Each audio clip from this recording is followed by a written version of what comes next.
ऐरोलीमध्ये आज उभाटातील MK मडवी, माजी नगरसेवक विनया मडवी, त्याचबरोबर करण मडवी आणि तेजश्री मडवी या चौघांनी शिवसेनेमध्ये प्रवेश घेतलेला आहे उभाटामधून.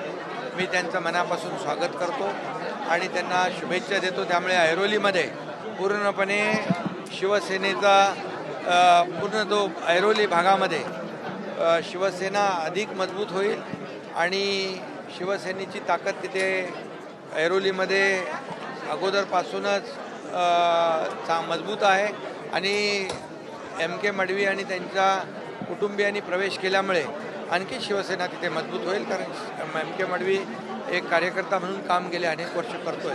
मी त्याचं मनापासून या ठिकाणी स्वागत करतो. खऱ्या शिवसेनेमध्ये आले, खऱ्या शिवसेनेत आणि त्याचबरोबर बेलापूरमधून माजी नगरसेवक मिथुन पाटील, अमित पाटील आणि पूनम मिथुन पाटील काँग्रेसच्या जिल्हा अध्यक्ष महिला त्यांनी देखील शिवसेनेमध्ये प्रवेश केलेला आहे. त्यामुळे बेलापूर भागात देखील शिवसेना अधिक मजबूत होईल आणि नव्या मुंबई महापालिकेवर देखील महायुतीचा भगवा झेंडा फडकेल. ते तुम्हाला अजून नंतर बोलवू ना, सांगू. शिवसेना मजबूत आहे, बळकट आहे आणि या अशा सर्व लोकांच्या विश्वासामुळे अधिक बळकट होईल. कारण शिवसेना दिलेला शब्द पाळते. शिवसेनेचा अजेंडा डेव्हलपमेंट आहे आणि म्हणून सर्वसामान्य माणसाला न्याय देण्याचं काम शिवसेना करते आणि म्हणून राज्यामध्ये देशामध्ये महायुतीचं सरकार आहे. देशामध्ये आदरणीय प्रधानमंत्री नरेंद्र मोदीजी आमचे नेतृत्व करत आहेत, देशाला पुढे नेत आहेत आणि राज्यात देखील समविचारी पक्ष महायुती सरकार आहे आणि म्हणूनच डबल इंजिनचं सरकार महाराष्ट्रात आहे.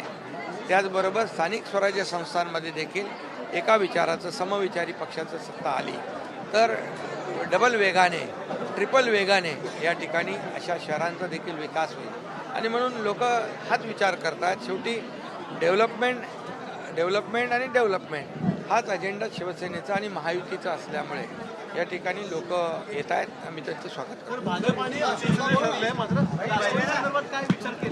महायुती महायुती महायुती